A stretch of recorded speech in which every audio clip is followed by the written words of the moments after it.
ମୁଁ କୋରାପୁଟ ମେଡ଼ିକାଲରେ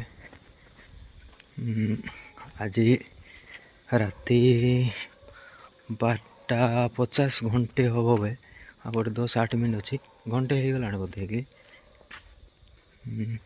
ମୁଁ ସେ ଆମର ଶିଶୁ କେନ୍ଦ୍ର ମେଡ଼ିକାଲର ଗଳି ତଳେ ଯାଉଛି। ରାତି ଘଣ୍ଟେ ହେଲାଣି, ଆଗରେ କେତେ ଭୟ ଭାଇ, ଏବେ ଭୟ କିଛି ଲାଗୁନି।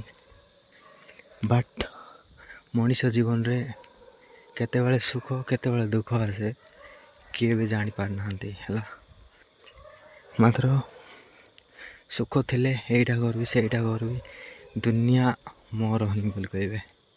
ଯେତେବେଳେ ଦୁଃଖ ପଡ଼ିଯିବନି କି କିଏ କାହାର ନାହିଁ ହେଲା, ସେତେବେଳେ ସବୁ ଭୁଲିଯିବେ। ହେଲେ ମୁଁ ବର୍ତ୍ତମାନ ଭାଇ ଆଜି ତ 12ଟା ଘଣ୍ଟେ ହେଲାଣି ବୋଲି ସୋମବାର ହେଇଗଲାଣି। ମୁଁ ଆଜି ସକାଳୁ ପଳେଇବି କୋଉଠି ବନମାଳିପୁରରେ। ମୋର ବି ଜମି କେସ୍ ଦୁନିଆ ଧନ୍ଦା, ସେ ତ୍ରିନାଥ ଶଙ୍କର ବୋଲି ଯେଉଁ ଭଳିଆ କାଣ୍ଡ କରୁଛନ୍ତି ଭାଇ, ମୁଁ ବହୁତ ଟେନସନ୍ରେ ଅଛି। ଏଇଟା ହେଉଛି ଶିଶୁ କେନ୍ଦ୍ର ମେଡ଼ିକାଲ। ଏଇଠି ମୁଁ ବର୍ତ୍ତମାନ ଆସିଥିଲି କୋଉଠି ବିଷପୁରର ଆମର ସେ ଭାଉଜକୁ ଆଣିଛନ୍ତି। ଟିକେ ମେଣ୍ଟାଲିଆସ୍ ଟାଇପ୍ ହେଉଛି ସେ ଭାଉଜ। ତାଙ୍କ କେନ୍ତିରେ କହିବାକୁ ଗଲେ ବହୁତ ଦୁଃଖ, ପ୍ରେଗନେଣ୍ଟସିପ୍ ବି ଅଛନ୍ତି, ଫେର୍ ମେଣ୍ଟାଳିଆ ଭଳିଆ କଥାବାର୍ତ୍ତା ହେଉଛି। ବହୁତ ଦୁଃଖର କଥା। ହେଲେ ବି ମୋର ଦୁଃଖ କହିଲେ କିଏ ଶୁଣିବାକୁ ଟାଇମ୍ ନାହିଁ।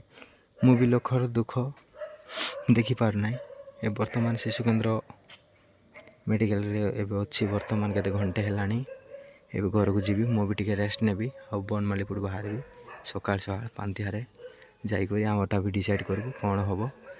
ଯଦି ବୁଝିବେ ନାହିଁ, ସମୟ ସେଇଟା କହିବ କିଏ କ'ଣ ଭଲ ଖରାପ। ଗୁଡ଼୍ ନାଇଟ୍, ଜୟ ଜଗନ୍ନାଥ।